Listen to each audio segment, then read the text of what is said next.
honor to participate in the third edition of this very fine project. It is also my pleasure and honor to introduce my friend Abel Polese, who does extremely good work, I find. And when asking him on how to introduce him, because this is always a little bit of an artificial affair, he's uncomfortable with the standard universities thing, which is, you know, he's written 1 million papers and he's been in the best universities, but Abel really has written 1 million papers and been in the best universities, but that's not why I respect his work. I like Abel's work because he transcends disciplines, because he doesn't fit easily into a category. He's a researcher, he's a trainer, he's a writer, he's a manager, he's a fundraiser, and he's a fun and interesting person to talk with. He's interested in theory, he's interested in practice, development, and he's working across all sorts of disciplines in all kinds of countries, from countries that you might recognize because they're in our region of practice to countries that maybe you haven't heard about. And he connects them in ways that are original and unique and beneficial, not just within the academy, but outside.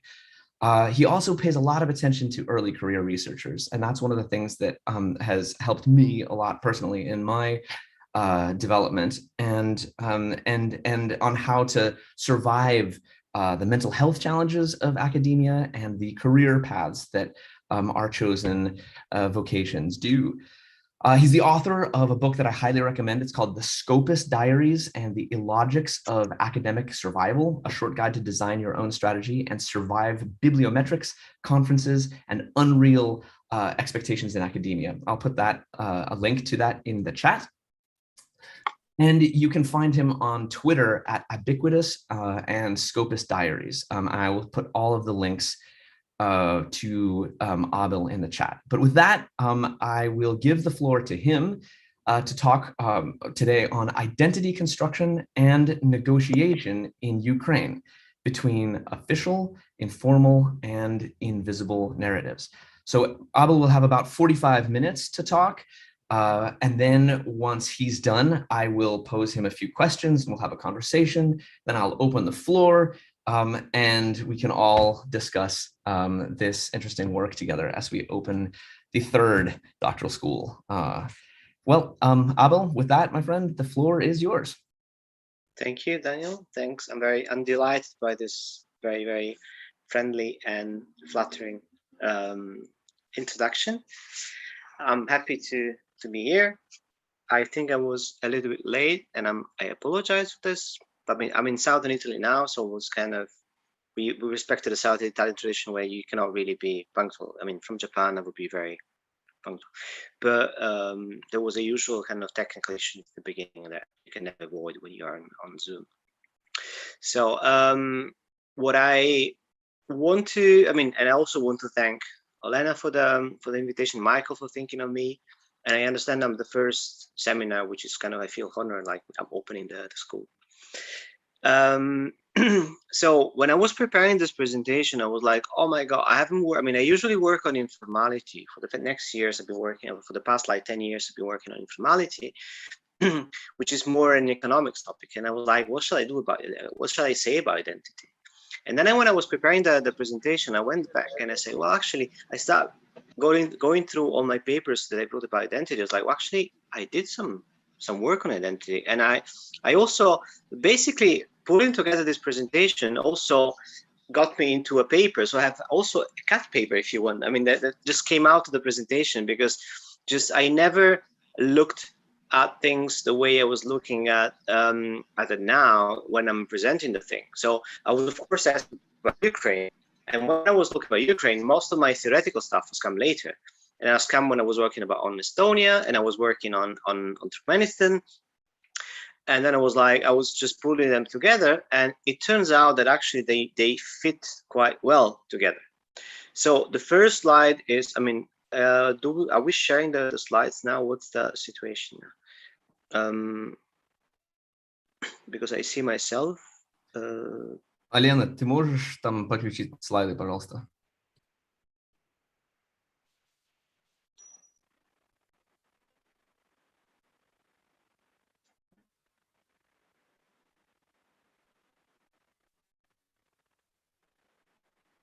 Okay, so can we go? That's the last one. Yeah, okay.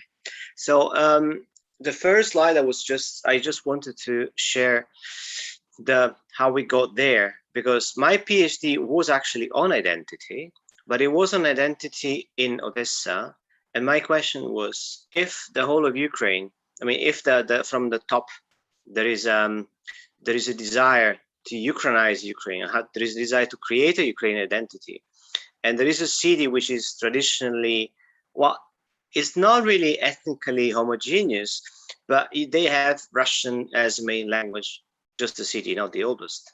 What happens if they have the synergy between those kind of instructions from the top that you should speak Ukrainian, and then you should feel Ukrainian, and a resistance from the bottom, which is like, we're not going to speak Ukrainian, or like at least we try not to speak Ukrainian, and at the same time we are not just Ukrainian or Russian, because our identity is much more complex. I mean, Odessa has been kind of inhabited by virtually anyone. It was a very, very multi-ethnic, and it is still a very multi-ethnic city. So just to say that we are only this or only that, it is very difficult, which in a sense contrasts places where there is very little exchange with the external world, and where people feel all the same, which makes me think, I mean, I live in Japan right now, and everybody's like, where are you from?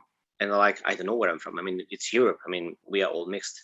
But for them, it's very clear. They would say, just, I'm Japanese. And I know that there is no other way.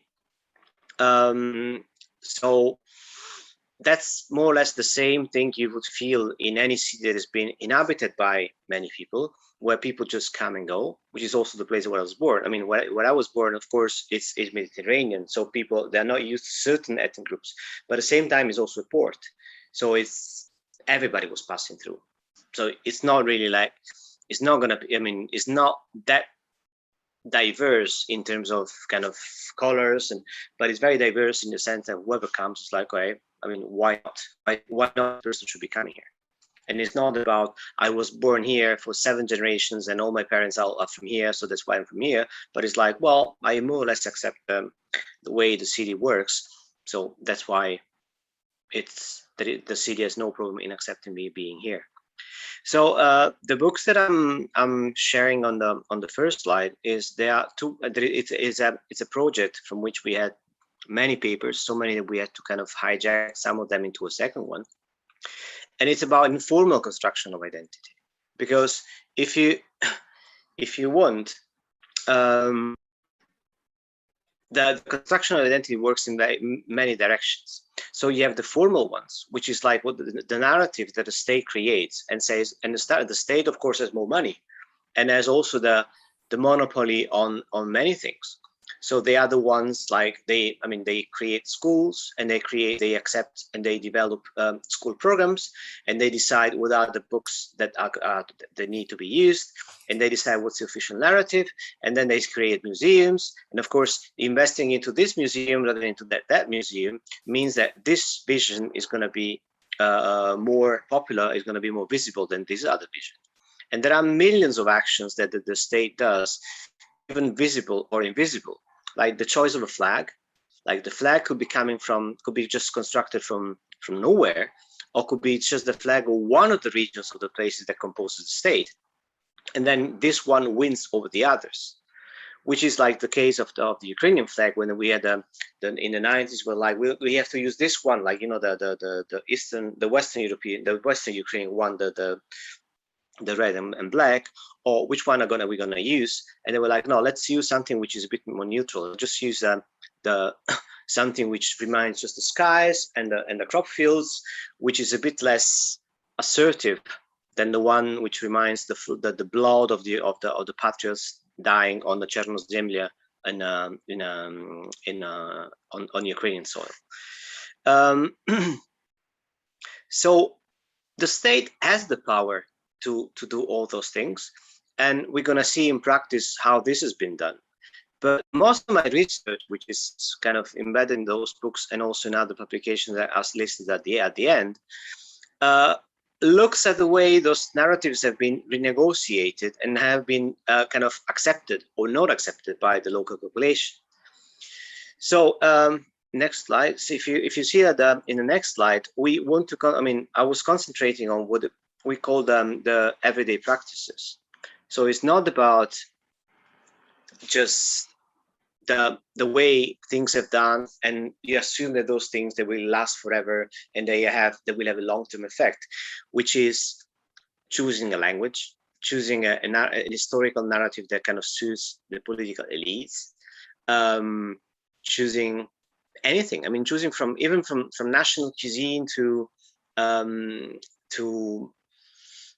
whatever you have around you, to kind of the monuments, which one are those monuments. So it's an exercise which is not just in identity building, but it's also in what we call branding, because it is by emphasizing some aspects over other aspects that you keep memory alive on certain questions, and you just kind of, I won't say switch it off, but kind of mild on the discourse about those things. And again, I mean, I should be talking, I mean, I'm not going to be talking only about Ukraine, even if Ukraine was kind of the main focus for many years. But I'm thinking of even the official narratives in Japan, where if you hear about Japan, you will say, well, it's Japan. And then you also, once you dig deep into that, you will learn that Japan is actually composed by many different, I mean, there was several territories that were conquered at very different stage of the time.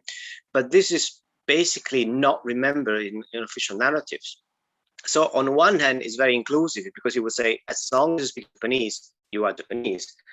And that's also very funny, because they see themselves as a kind of as Japanese, but they are very, very diverse. So we have Japanese with very, very fair kind of skin, and Japanese with very dark skin, and they are completely different.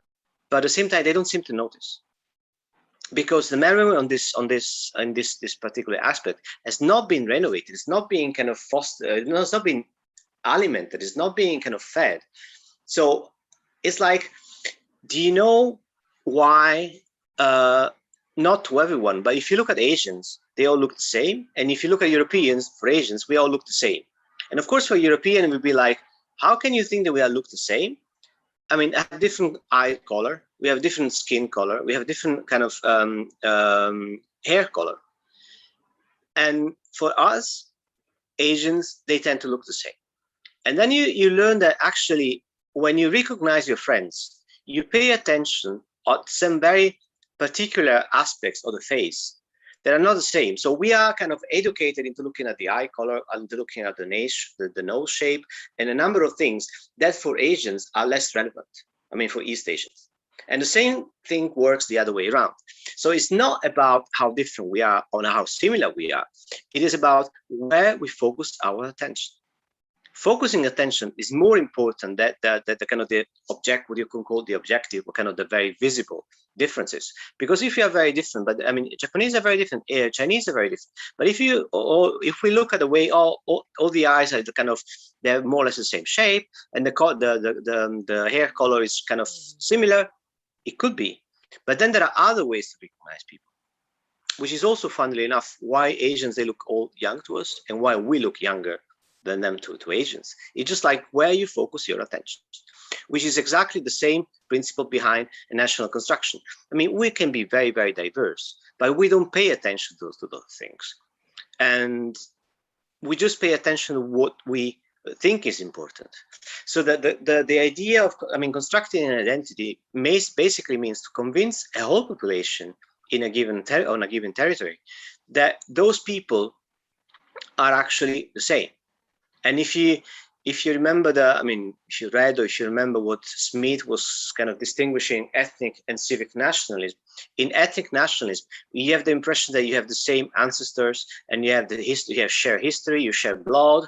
And if you see many kind of nationalistic theories, like, oh, they are diverse, but you have kind of Italian or French or whatever blood in your veins. That's why we are together.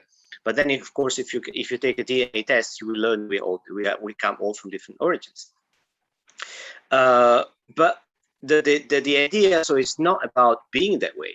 It is about giving the impression that you are this way.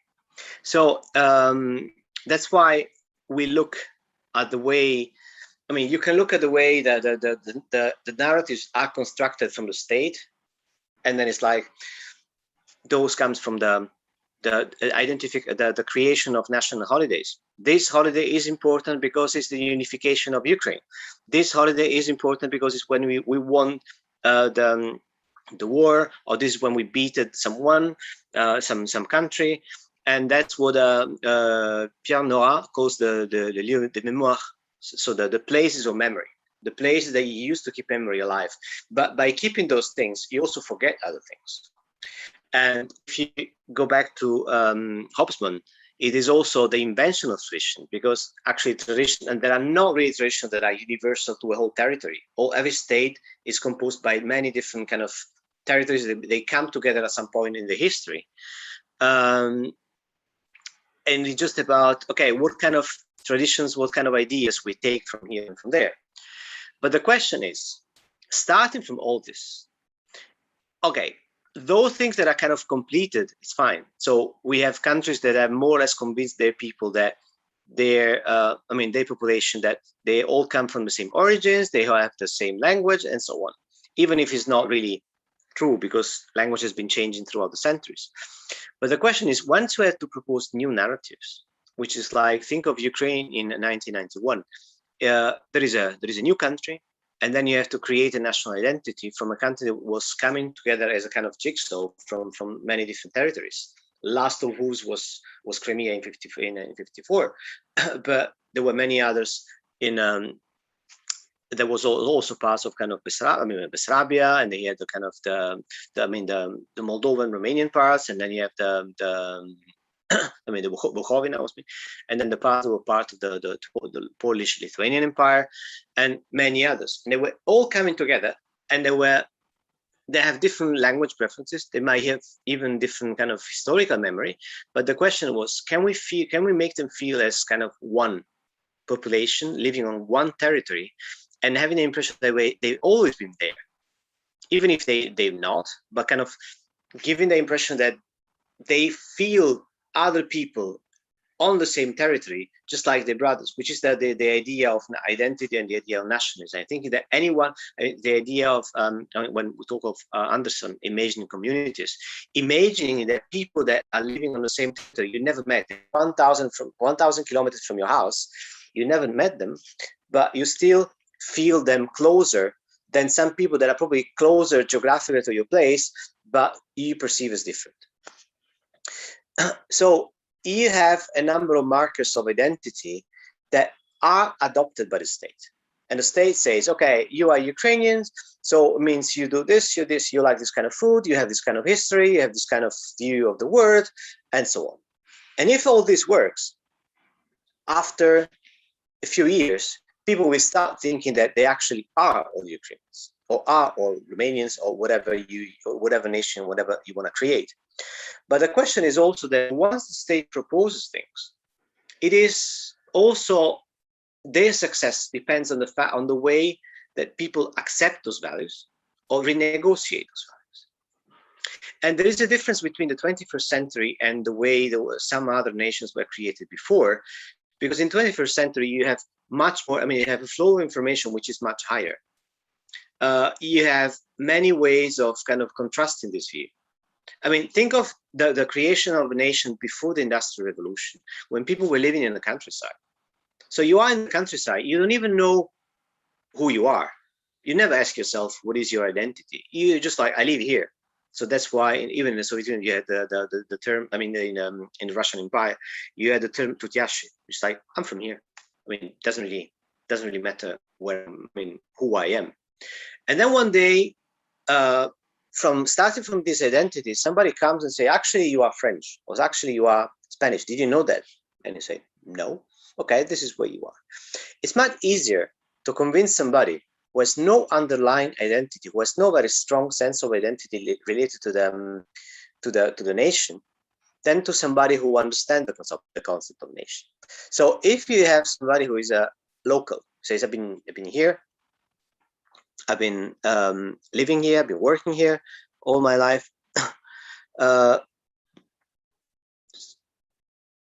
Yeah. And then you say, of course you are Tutjash, but you also belong to this nation, you also belong to this place. Then at this stage, they are more likely to accept than somebody who has already kind of developed a sense of identity based on some kind of interaction with other people. And then you have to construct on the top of those things. So that's why we were looking at, that's why we were looking at everyday practices, because you use everyday as like, okay, it's not just what you do, but it's also what you not do.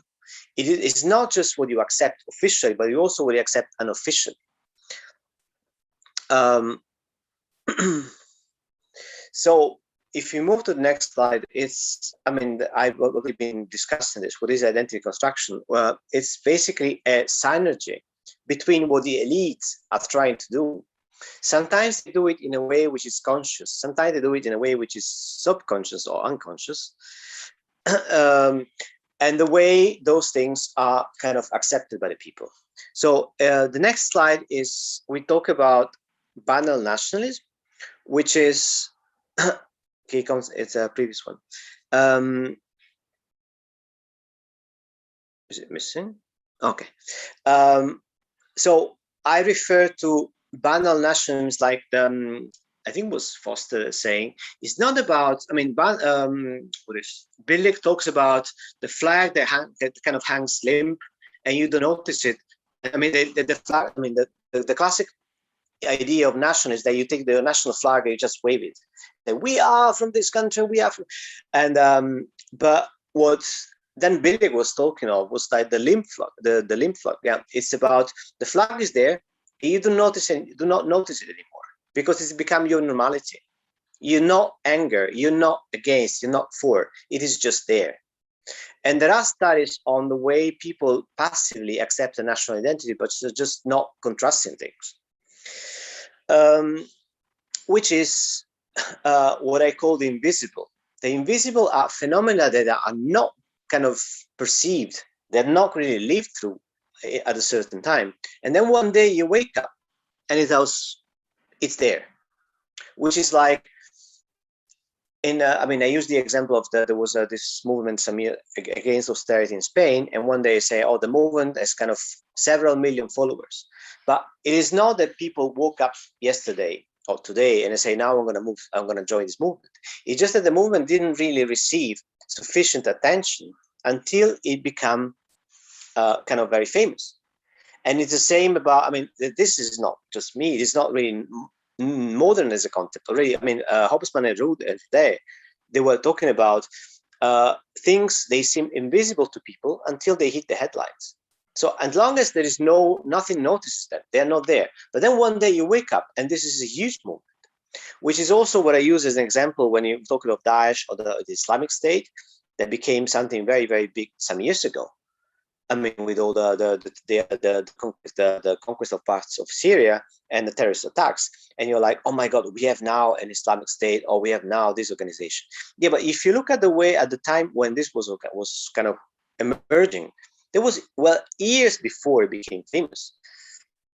It was invisible. It's just that people didn't notice them because they were not reported, because there was not enough attention. Until one day they became kind of world famous, which is what happens with most phenomena. You don't acknowledge them until a certain point, and then we have the third point. I use Erickson when he talks about formal informal nationalism, because formal informal nationalism, Erickson has been, he's been extremely smart in building his career, because most of his work is on the Mauritius, which is a very interesting place to study, and is also a very interesting place to visit. Because Erickson was born in Norway, so in a country where sun is not really kind of the main thing. And then he was doing research in Mauritius. I would also like to do research in Mauritius. It's hot, the weather is great, the food is good, and the ocean is all around. But anyway, he was doing this because the Mauritians was kind of mix of very different ethnic groups, and he was saying, okay, how those ethnic groups come together to create an identity which doesn't belong anywhere, which is kind of completely kind of constructed, because you cannot really have an indigenous Mauritius. You can have it, but it's going to contrast with the Indian and with all the other with all the other identities. So it was like formal and informal were like the way the state would propose some national holidays, some festivals, some parts, and then the way also the different ethnic groups would also propose their own, and they would be tolerated by the state in a way that kind of binds together the different populations by saying you can still celebrate your national values. At the same time, remember that there are kind of overarching ones that we are choosing for you, and they are kind of all over the places. I mean, they should be the common ones. Which is in the next slide, we look at the way I call it spontaneous nation building, which is like elites do not always know what they're doing, which is what I said a few minutes before. So what they do is like they attempt to create an identity, but first, they do not always know in which direction the efforts will kind of end up, because maybe you start doing something and people just hate the way you're doing it and they will reject it. And actually this will become a negative marker if you impose everyone to do something. And then most of the people reject it. And number two, there is also no guarantee that the elites, they create or they are able to organize a consequent, something which is coherent, which is like, okay, we are now sit all together and we look at the way we construct a national identity, which is based on this and this and this value. In many cases, the construction of a national identity simply becomes an idea of, a number of laws, a number of measures, one after the other, that are kind of confused, they're unorganized, they are uncoordinated, and then some of them will be picked up by the people and some will be not. Which is the very, very point why everyday identity is something important, because what you do is like, the elite, they propose 10, 15 markers, and then you look at the everyday identity and you will see that some of the markers are completely ignored or even renegotiated, whereas some others are kind of well taken and they're well accepted. So spontaneous nation building means that this is something, I mean two things. One is that the elites, they do something, and this something has a completely different effect. So I'm thinking of, I usually for Ukraine, I refer to the Orange Revolution in 2004, when the political elites, they were trying to build up a political movement, but this political movement was kind of also hijacked and contributed to the formation of a more Ukrainian identity.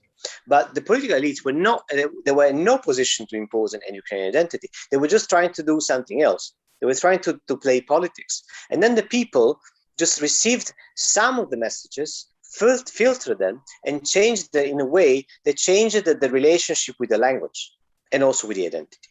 The other way is spontaneous nation building, is when an idea, a marker of identity, is not coming from the elites, but it's just coming by chance by someone else. Somebody made a drawing that becomes very, very popular, and then the people start becoming proud of this drawing, of this music, or whatever, of a national product, which is what Nakano refers as economic nationalism or whatever. You have something new, and most of the people in the country identify with that thing. That becomes a marker of national identity, even if the elites never proposed it. So, which brings us to the next slide and the concept of infrapolitics, and which is also the last one I use. Infrapolitics is something that I use for my informality framework, but it is also something that applies to whatever you want in terms of relationship between the state and the citizens, because the state can propose whatever they want. But again, if the majority of the people reject those ideas, then this provision is not really useful. And the people, a society, can reject a certain measure. No, there is one political way, which is like contention politics. They say, well, we don't want it. They organize politically and they reject, and they create a political party, or they simply create a social movement. And this social movement is kind of fighting against those kind of values or against those measures. But there is another way of doing this, which is basically disagree in silence, which is something also very effective. So I refer to the concept of infrapolitics, where it's not about open resistance. It's like when a child says, I'm going to do it, and they don't do it. It's when somebody promises something and they do not keep the promise. it is in this case, Scott started with this work, the Weapons of the Week, where you have to pay your landlord, but then you're like, well, today I don't have the money, we didn't make enough money, and then my son got sick, and then we had the weather was bad, so we didn't make enough money. And if this is done by many people at the same time, it has an effect on politics. So if this becomes a tendency, if too many people do this, social scientists will say, well, okay, one person who has a headache today, it's fine. Two persons is fine. But when it comes like to 100,000 people that do the same thing, you're like, well, I think that's a new tendency. And so an action which is apparently insignificant, that is repeated a million times over a certain period by different actors that are uncoordinated. They don't know the other people are doing, but they're all doing the same. It's a tendency.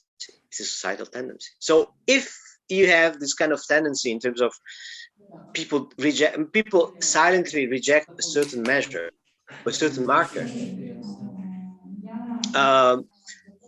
then of course this has to be taken into account. I will just interrupt real fast as my role of moderator to please ask people to mute their microphones, please.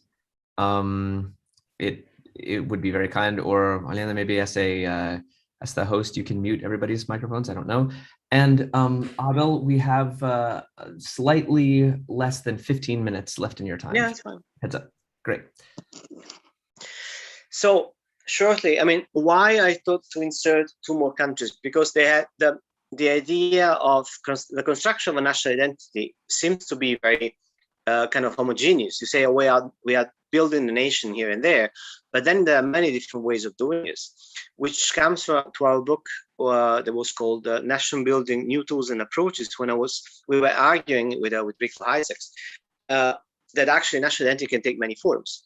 One of them was a work I did with Slavomir Horak, was about Turkmenistan. Turkmenistan was a country where most of the acceptance of national values was done because of passivity of the population and because of the particular political situation. They were not really able to openly reject anything. So they were accepting the things. They were probably sometimes not complying. So when Niazov, the first president, decided to rename all the days of the week after his family names, I mean, his kind of members of the family, that was one of the millions things he did. And at the same time, if you ask people after Niazov, do you remember the name? They would just laugh and say, we don't remember. I mean, we just try to remember just as a fun, but not as a kind of a sign of devotion to Niazov.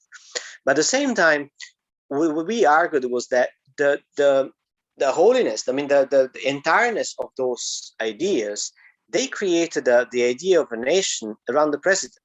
So that the personality cult that the Turkmenistan created, I mean, developed, was, and the kind of the president being the incarnation of the nation, created a very inclusive definition of Turkmen, which contrasts a bit with the official one, which is like you need to be an ethnic Turkmen. But I mean, also the Turkmen doesn't really exist because Turkmenistan is made up by 5 kind of major clans and tribes. But how could they all come together? I mean, as long as they are not Russian, that's fine. Or Russian, not Russian, or not Ukrainian, not European. But how they or Baluchi? But as long as there is a flag, and the flag was bringing the different kind of different national elements. But as long as people believe that the president is there and they identify with some of the action of the president, or they even feel proud of the way the country is built. So like Ashgabat is the white marble capital of the world. So it's kind of, you go there and it's extremely clean and white, and everything's tidy, and you have your golden status, and then you have the museum of the gift to the president. I mean, all the gifts that the president got are in the museum, and then kind of you have reconstruction of national traditions like music, opera, new songs that were taken from nowhere, or was a mishmash of kind of Turkish and techno and other things. There were opera. They had a law saying that if you have an opera, you need to build it. I mean, if you build an opera in Ashgabat, you have to be in all major cities, and the idea of sport that we're taking from the Soviet Union, like sport is a very integral part of our kind of culture because we have to be healthy. And so the president, they built the health path, even if they were not really following them. But all those were elements that kind of constructed some kind of markers of a national identity. And those markers were not necessarily actively taken by the people, but they were not rejected either. So there were as I said, there was very little agency. But at the same time, there was also a very easy way to adopt new things. Like even the president was Berdi Mohamed of the second one, has diabetes.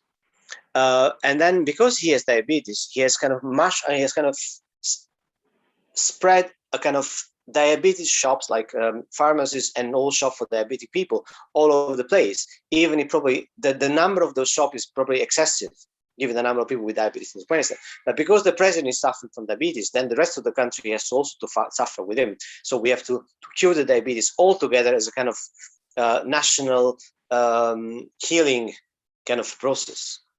If you go to the next slide, it's just about Estonia, which is completely different as a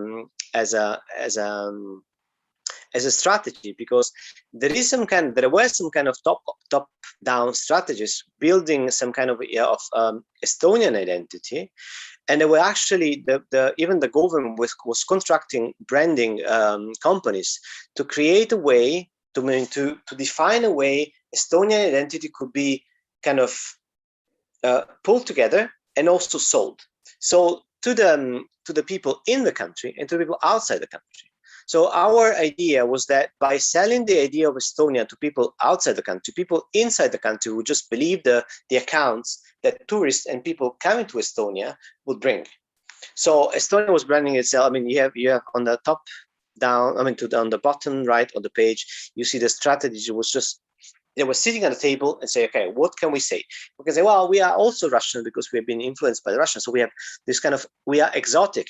We can understand the Russian world, but we are not as dangerous because we are civilized, because we belong to Scandinavia, actually. And that's why they were defined as kind of Scandinavia's best, Scandinavians' best secret. It was the last secret place of Scandinavia.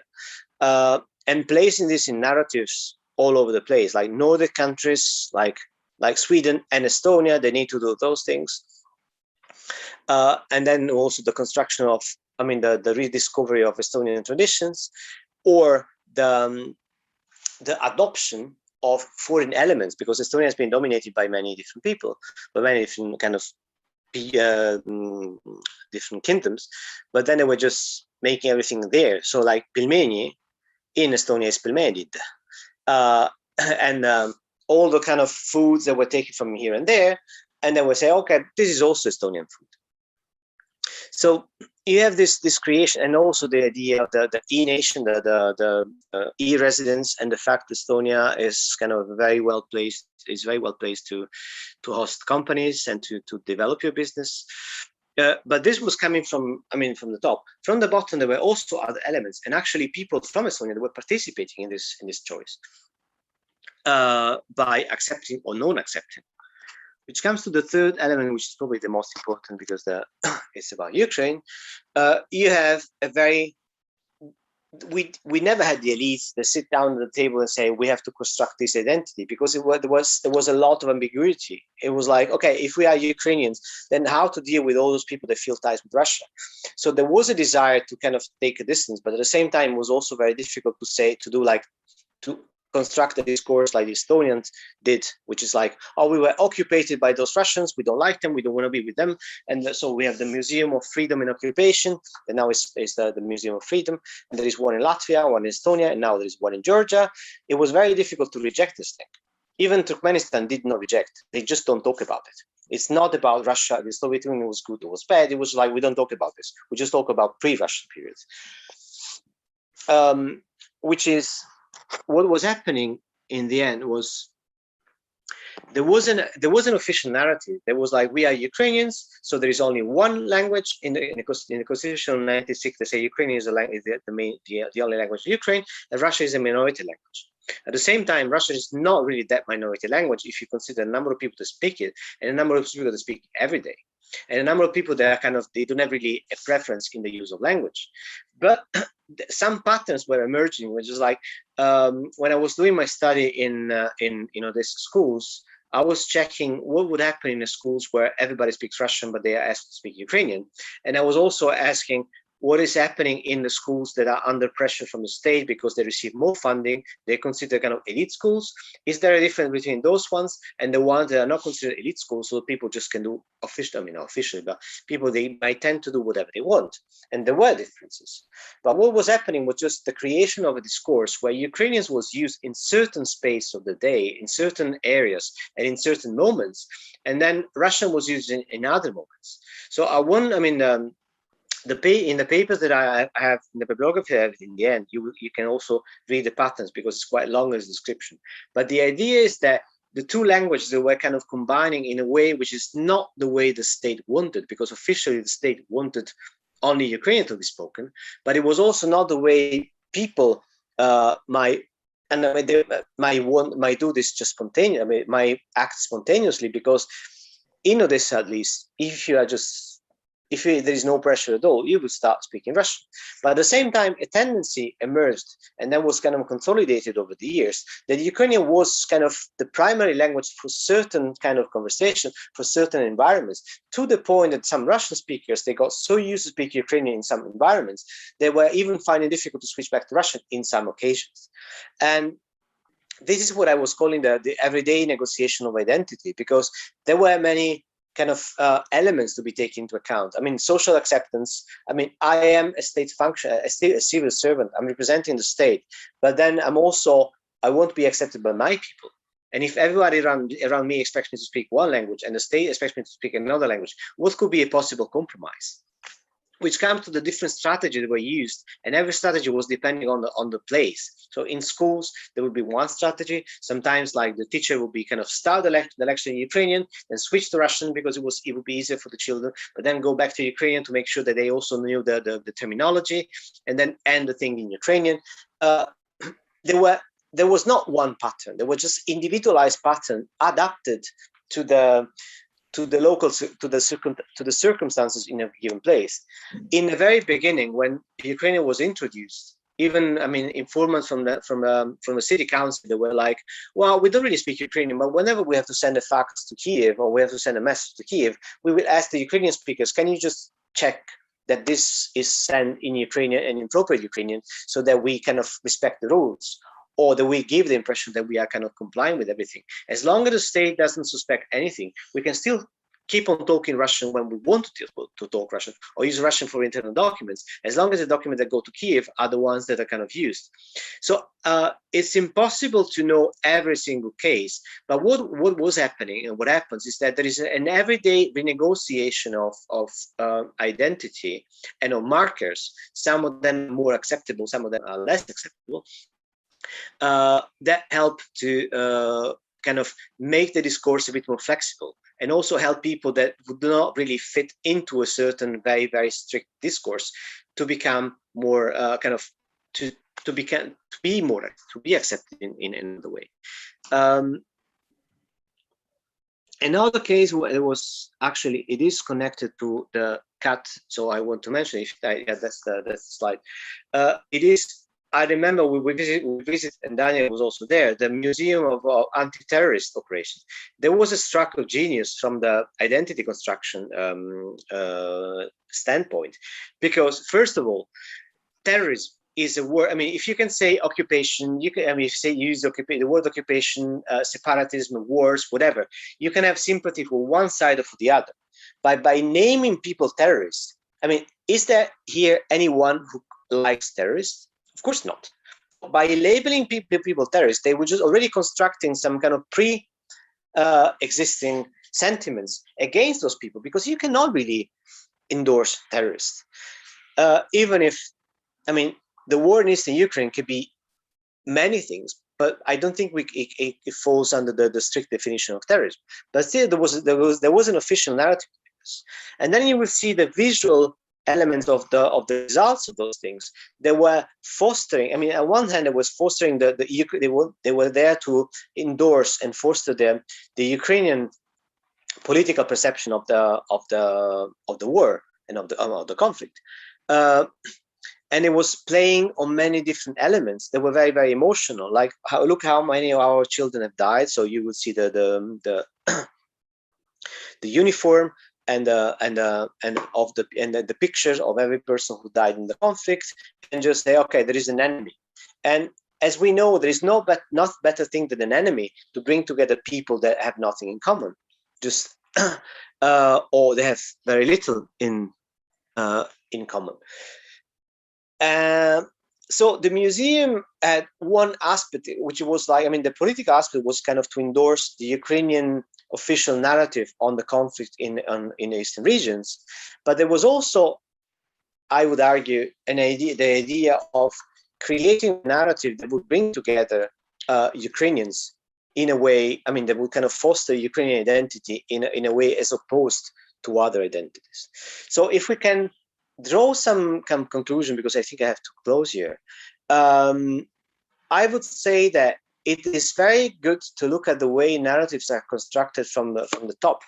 And in some cases, those narratives can be very, very significant. Like in the case of Turkmenistan, the narratives are there and they are not really contrasted.